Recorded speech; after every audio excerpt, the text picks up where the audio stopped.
Good morning, everybody. Welcome to the sixth annual conference of the Volatility and Risk Institute at NYU Stern. I'm Dick Berner, co-director of the VRI. My colleague and co-director Rob Engel, sitting over there, and I are very happy to return our focus to financial stability issues, specifically the implications of the changing role of banks and non-bank financial intermediaries, as we call them NBFIs, and of the interconnections and partnerships among them. As you all know, NBFIs are a diverse lot, including insurers, asset managers, REITs, private equity and credit firms, hedge funds, and CCPs. Today, we'll first try to assess the evolving structure of bank and non-bank firms and markets. Next, we'll talk about opportunities and risks in them. We'll discuss the development of new tools to analyze their resilience and remedies to improve it, including incentives to build resilience in firms and markets. And we'll chat about ways it will affect the appropriate role for central bank policy tools.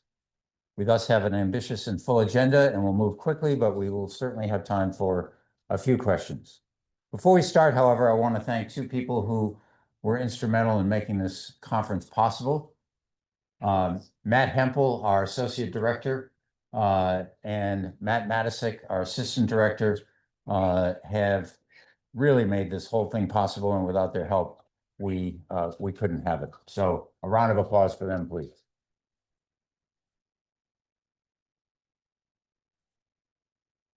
To frame some of these issues, I'm delighted to welcome back Don Kohn here, former vice chair of the Federal Reserve, former external member of the Financial Policy Committee at the Bank of England, and now at Brookings, to give us our first keynote. Don was here 2 years ago when we discussed compound risks. 4 years ago at Jackson Hole, Don called for resolving unfinished business in financial stability policy and regulation, especially in non-bank finance, referring to the task force report he co-chaired and was sponsored by Brookings. I'm really looking forward to his take on the progress we've made since then and on the work that lies ahead. Please join me in welcoming Don Kohn.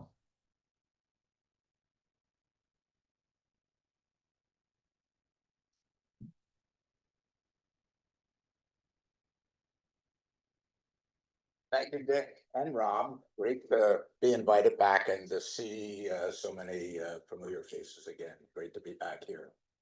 So as Dick said, and Dick, that without knowing it, Dick gave me the perfect introduction, because I'm going to go back to that task force report and see what we've done and what remains to be done.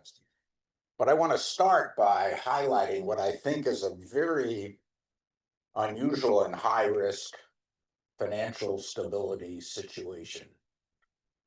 We've got, as we've seen over the last couple weeks, rapidly shifting frameworks for things like tariffs and whatnot. So government policy shifting very quickly. It's sometimes shifted via a tweet, often shifted via a tweet.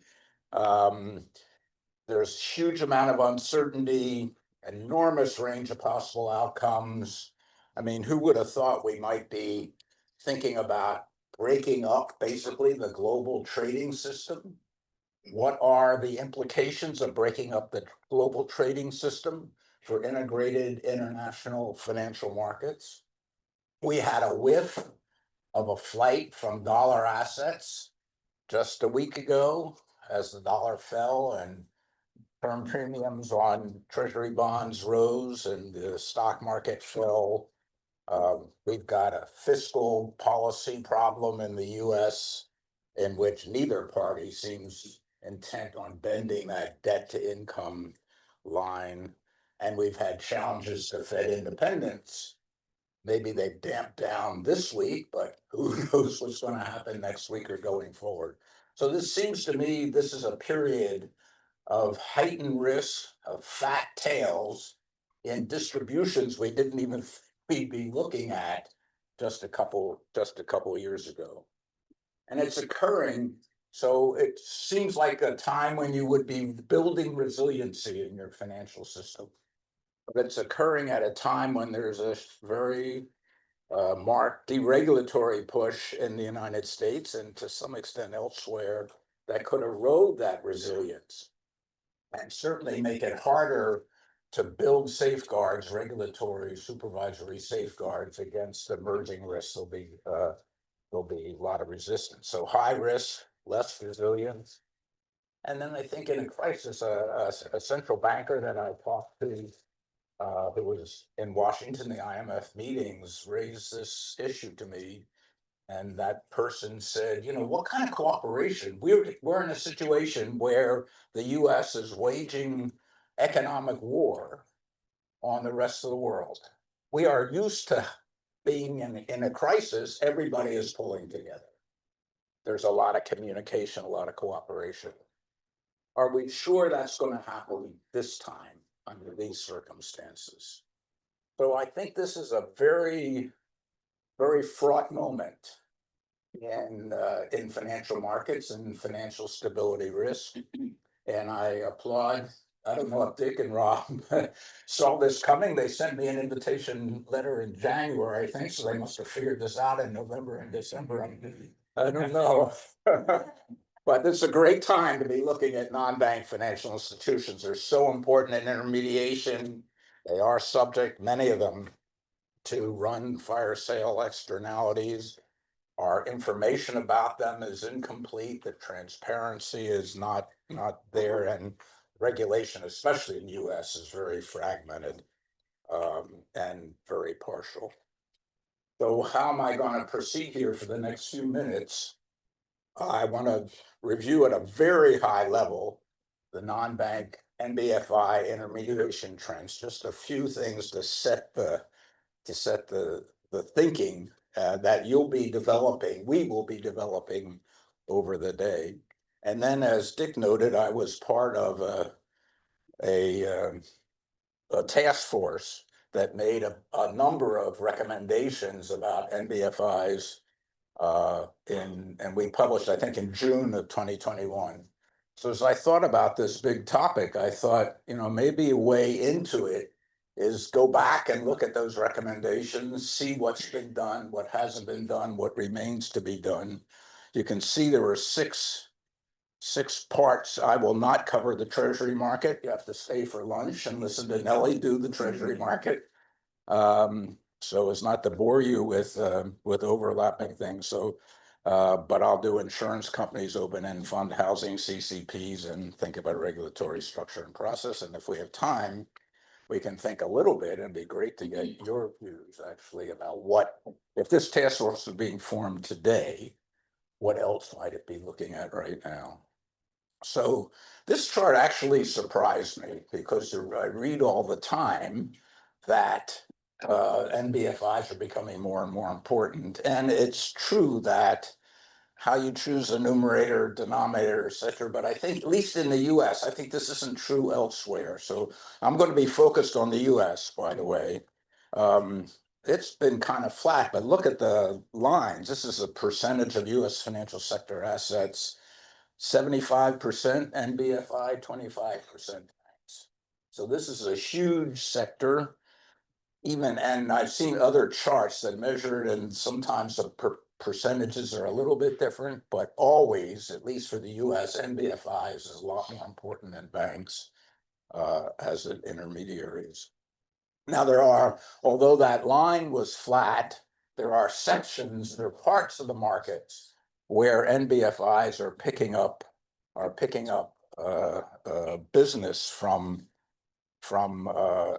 banks, and one of them is in non-financial business. So this must be the private credit that's grown so rapidly in the last few years, and the bank share is going down. So the total is flat, but banks are still, as you'll be hearing about in the next session, I think it is the next session, banks themselves are exposed and connected with NBFIs. This is the share of bank lending that goes to NBFIs. That little spike at the end, research assistant and I interrogated that very carefully. It was lending to broker dealers, and whether it's a bad data point or not, I don't know. But I think even if you ignore that little spike at the end, the trend is higher. So even though banks are losing share in business loans, they are to some extent compensating for that by doing more lending to the NBFIs or in turn lending to businesses. Okay, so let's go through the sectors. The first sector is insurance. So the externality here that we worried about was there were two externalities we worried about. One was credit to businesses. Insurance companies are so important, funneling credit to a wide variety of businesses. And the other externality was, of course, if insurance companies are impaired, then they can't write insurance, or they won't be writing insurance, or they'll change the terms. So the impacts on households and businesses trying to manage their risk. Well, our recommendation in 2021 was emphasize stress testing the insurers and the state guarantee associations, more transparency, and especially there's a trend towards offshore reinsurance, captive reinsurers offshore. What's that? It's a regulatory and a tax arbitrage situation, but there is insufficient information about it. And we thought that imposing some standardization on both the transparency and the stress test from the center. And so we recommended that the Federal Insurance Office, as part of FSOC, have more authority, have more power. So what's happened recently, NAIC, National Association of Insurance Commissions, which is a coordinating body for state insurance commissions, right, has made some recommendations on several of these vulnerabilities. They've put out liquidity stress tests. There's more reporting on offshore reinsurance, but this is the NAIC. So this is not about imposing some stress test component that has a systemic aspect to it, financial stability aspect. These are recommendations to the states. Not every state has adopted them. The NAIC naturally is not a fan of federal regulation, so they've actually proposed or are about to propose abolishing it. And insurance companies are getting riskier and riskier all the time. They are much more involved in private equity and private credit. They have, which are obviously more complex, harder to value, mark to model rather than mark to market. These are more illiquid, and the liabilities, also non-traditional liabilities, borrowing from credit markets and the home loan banks, and they are increasingly owned by private equity. And we have stakes from private equity, and private equity is not patient capital. So I think we've got a fraught economic situation. We've got insurance companies moving in more risky directions. And I think the regulatory oversight has not kept up with that. Open-end funds. So the externality here, of course, was the liquidity mismatch, promising more liquidity to investors relative to the kinds of assets you're holding. That liquidity mismatch is exacerbated in money market funds, prime money market funds, where they promise to give you $1 back for $1 in, the dollar rounding stuff, and those have been a source of instability.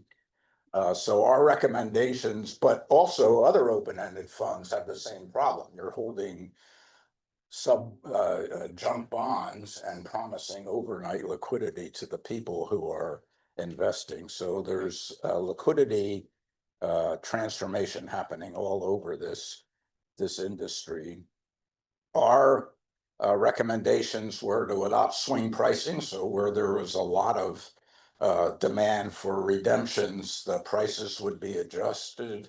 And we recommended that both for prime and other open-ended funds, and then breaking the link between liquidity and gates, which is what had been put on in the 2010s.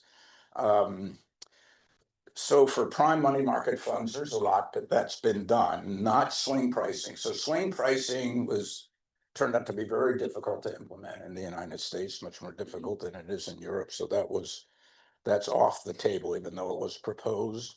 So liquidity for prime money market funds, liquidity requirements have been raised. Institutional funds are required to impose redemption fees when withdrawals are strong, and there's been a huge decline in institutional money market funds because of that, and that liquidity gate link has been drawn. But there, for as I understand it, for other open-ended funds, not much has been done. There's more reporting, so people understand the liquidity of the funds they're investing in, but there's been nothing done to mitigate the run risk, the first mover advantage from getting out of a bond fund while the market is going down. So you have more information, but nothing's happened on that. So I think that particular systemic risk still exists. Housing, of course, was the center of the global financial crisis in the U.S. and has been a source of systemic problems, even back thinking about the S&Ls and other housing issues. So it was a focus of ours.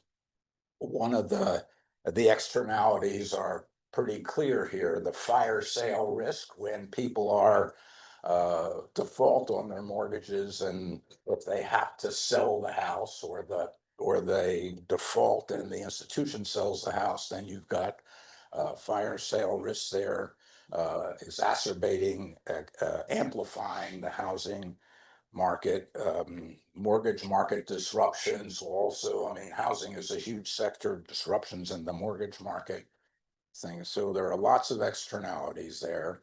We focused on damping that feedback loop between foreclosures and house prices, getting a better waterfall about what happens when prices go down and people are underwater. We talked about backstop liquidity for government guaranteed, government sponsored mortgages. Yes, the Fed steps in when it's really dire and markets are totally not functioning. But we thought that would be a good idea to have some backstop liquidity that was there in more general times. And then the non-bank mortgage servicers are an issue.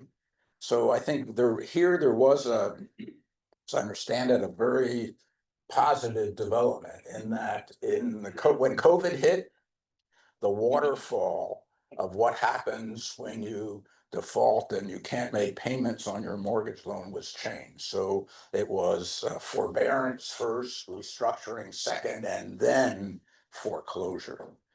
And that's been made permanent. So at least and I consulted with the person in particular on the task force that was very knowledgeable in housing, and she thought this was a pretty big deal. That would really reduce the systemic risk in housing. But non-bank mortgage servicers remain an issue. FSOC did a very nice study of them and made some recommendations. A lot of the recommendations were for legislation, which isn't going to get passed. So non-bank mortgage servicers they're state regulated, they're vulnerable to default and liquidity pressures. And I think this is, as I thought about the housing sector and the systemic risks in housing, house prices are still quite elevated. This was interesting. The Fed in its financial stability report of last November, I think, pointed to some elevated prices, and housing was one of them. Quite elevated. The price to rent ratio was quite elevated relative to history. So you've got house prices are elevated relative to fundamentals, and we're looking at a period of potential stagflation with weak growth, zero growth, maybe even recession and high interest rates. And that's going to test the mortgage industry, I think. If that starts, house prices start declining. So I think despite the progress here, I think there are risks remaining in housing. CCP, central counterparties, are a key element, a key financial market utility. Obviously, a problem in a CCP would would echo through the financial markets, spill back to the ability to manage risk and hedge risk. If the CCP wasn't working properly, could spill back on the CMs that are using it as things happen there, spill over onto other CCPs since the participants participate in more than one CCC. And we said we need to address those issues, and we recommended more Fed involvement. The Fed, as a financial market utility regulator, the Fed should have some involvement and some oversight here. The Fed has not, it's my understanding is the Fed has not really pushed itself. And I would say, because we thought it would bring a macro prudential perspective to this, I would say when we rolled out these recommendations, including to the CFTC, that was not well received. Those guys don't know what they're doing. We know what they're doing. We're in charge of this thing. We've got it covered. Don't worry. But I can't help worrying. So I think, and the FSB, the Financial Stability Board, the international group, has paid a lot of attention to CCP and has issued two sets of recommendations. One focused on the CCPs.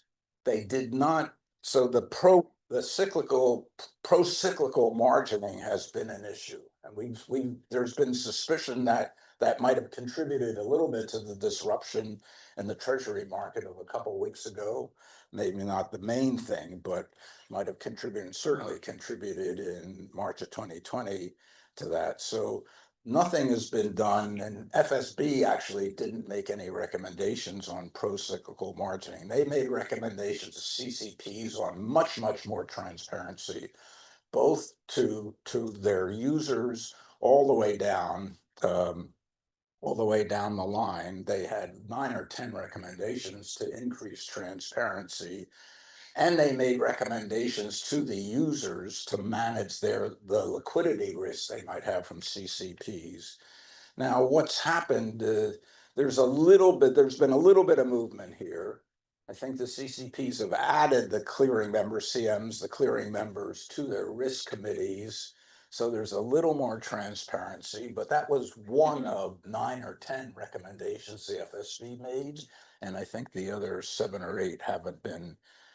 So there's a little more transparency. Margining is still pro-cyclical, transparency incomplete. One of the things our task force members worried about was if the CCP is in trouble, it runs through the funds, it runs through its capital, and it's back on the clearing members. And that's a channel that could really threaten financial stability. And I don't think anything has happened to put more CCP skin in the game and better align the CCP's the CCP's incentives with the clearing members' incentives. And liquidity stress tests, my understanding is, don't encompass systemic risks very well. Dick Berner tells me that it assumes that the liquidity issue goes away after a day. But those of us who lived through September of 2008 know that doesn't happen after a day. So CCPs are still a risk issue, I think. We made a lot of recommendations to strengthen FSOC.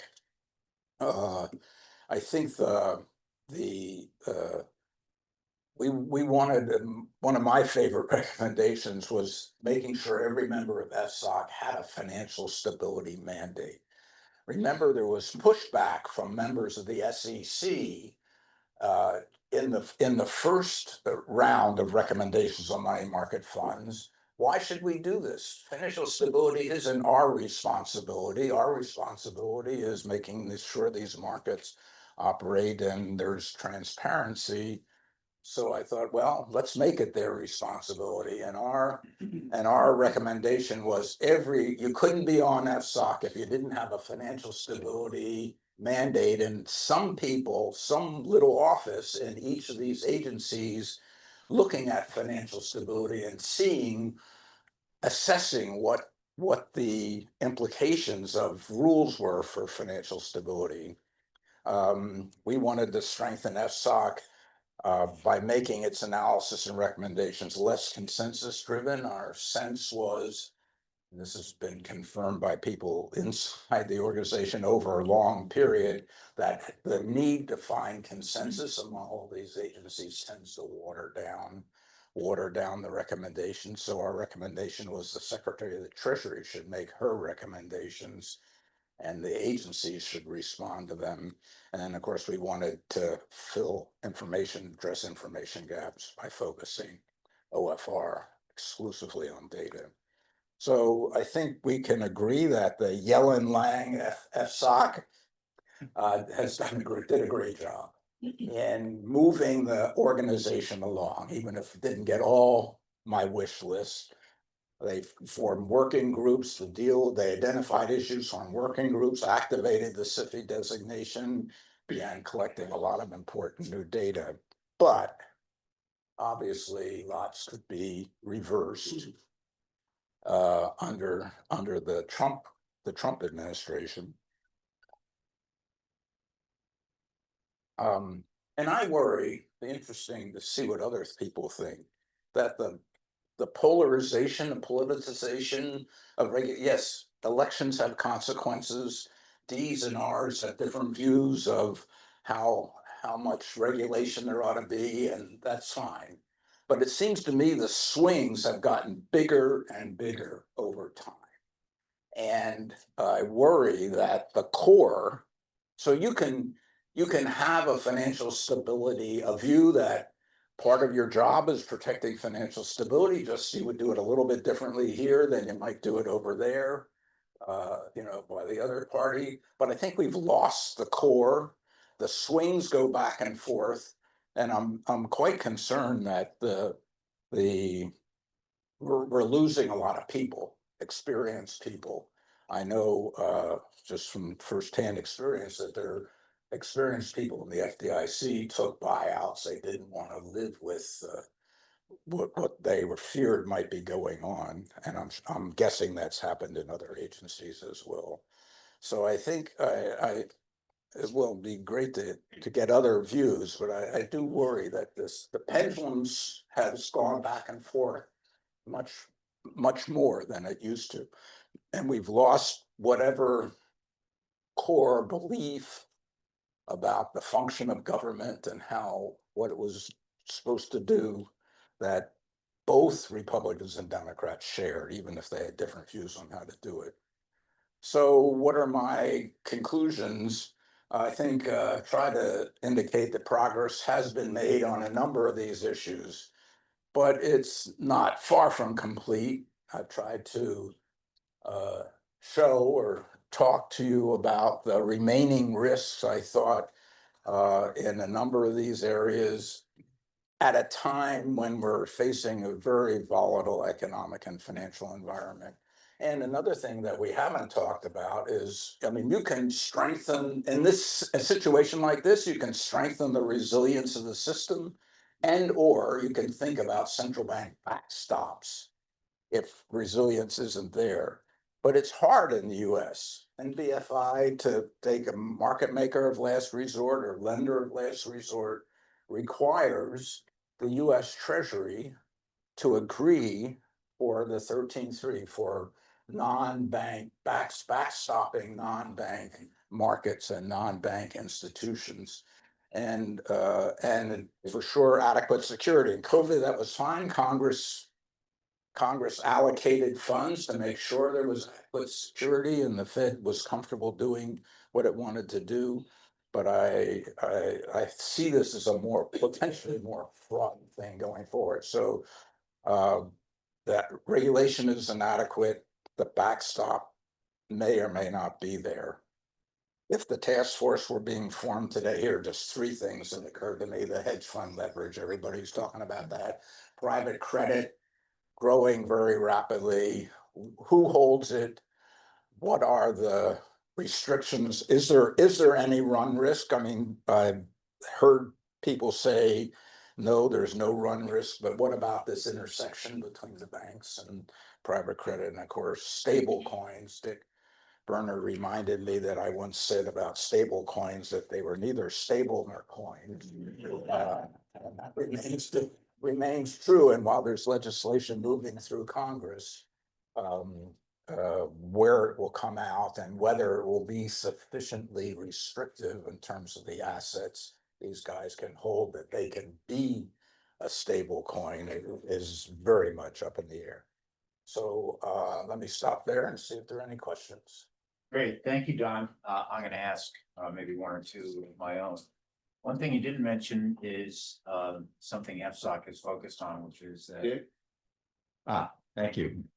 One thing you didn't focus on, and I wonder what your thoughts are, in an FSOC report and the CFTC's report on climate-related risks and financial stability, would you add that to the list of things that you talked about, particularly with regard to insurance? Yes, so I think yes. Now I don't know where the US insurance companies are on this. I mean, it's in there. Certainly the property casualty companies have every incentive to try and figure this out, right? I know that when the Bank of England did its climate related stress test, it found the banks really, it wasn't a big risk for the banks. I mean, yes, there were mortgages made in flood prone areas, et cetera, but the insurance companies weren't quite there yet. So they used that stress test, if I remember. David, you can tell me if I'm wrong. I can tell you, perhaps. Yeah. Okay. Okay, I got a thumbs up. So, and they were using that to push the insurance companies to do a better job on climate change. Right. Is that fair? That's fair. And I think another angle was the degree to which some of those risks were already embedded or not embedded in a number of valuations in a number of asset classes. Yeah. And the speed at which some of that catch up with the reality could. Thank you. The speed at which some of that catch up with the reality on repricing for the risk of climate transition could happen. But the risk of floods affects not only insurance companies. It was interesting, but also mortgages, especially in the country for the UK, and therefore the value of the collateral that banks lend against. So it's those are some of the nearer term issues that face a range of constituents across the ecosystem. There's a bit of a parallel between that flood risk in the UK and some of the risk from fires, as we've seen in California, for example. It's very interesting to see how little insurance coverage there was and what that means. In the UK, we've got the flooded reinsurance set up to a point, and then the question is, well, what's next? Thank you.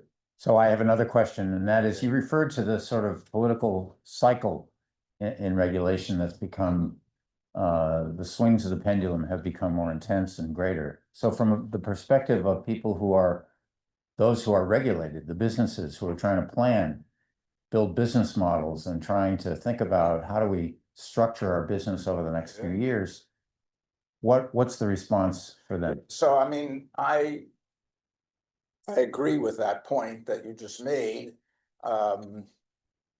It's another element of uncertainty for businesses. And the other thing I worry about, Dick, is that they'll take the opportunity of this 4 years and the deregulation and move aggressively in a particular direction and kind of dare the next guys to move them back.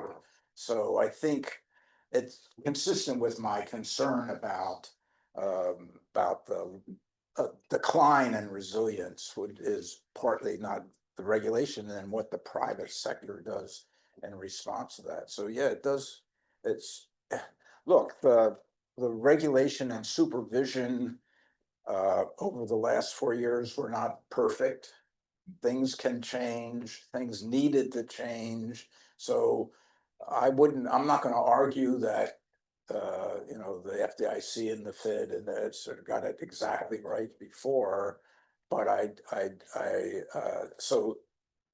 think it's healthy that we do have changes, that people come in with fresh perspectives, take a look, what was too much, but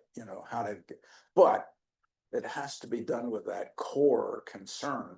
At least I think it needs to be done with a core concern for financial stability, so you don't go too much the other way. But yes, it interferes with private. Maybe one or two questions. Ed Altman. Yeah, thank you very much for your comments. I was surprised that you started off with that non-bank financial institution percentage was flat over these last 5 or 6 years. I'm not familiar with all the components of NBFI, but I am fairly familiar with the enormous growth of one component, and that's private credit. Yeah. So there are various estimates between 1.8 trillion and 2.5 trillion amount outstanding, but no doubt growing dramatically, not necessarily will continue, but has. So one question is, if private credit has grown so much, What's shrunk? have other components decreased to keep that flat? Yeah. Bank lending certainly hasn't increased very much. Right. And that leads to the next question, the vulnerability to the banking system. You mentioned also 14% bank NBFIs as a percentage of total. Right. It sounds small, but there is concern with systemic risk to the banks. So I think we need to focus on, in a stress test, what could happen in the next few years, particularly with respect to, in my opinion, a huge increase in defaults among private credit assets. I think it's inevitable, given the high interest rates and the reduction in growth. And what, if any, is there any risk to the banking system from problem? And maybe the next panel is going to focus on that. So that's a segue, but I'm really surprised with that flatness. So I don't know what's going down. Remember, these are percentages. So the fact that the dollars have gone up, but I don't know which part has gone down. So that's the first thing to say. I don't know the answer to that question. But I mean, I share your concern that and here's the effects of the private credit decline, the declining bank shares, undoubtedly to these middle market firms that are so heavily in the private credit. And I share your concern about, are the regulators, supervisors really focused on the vulnerabilities here? And I remember talking to Dan Tarullo about NBFIs, and he always said, well, we can get them by going through the banks. Well, I'm not sure that's still what's going to happen. And I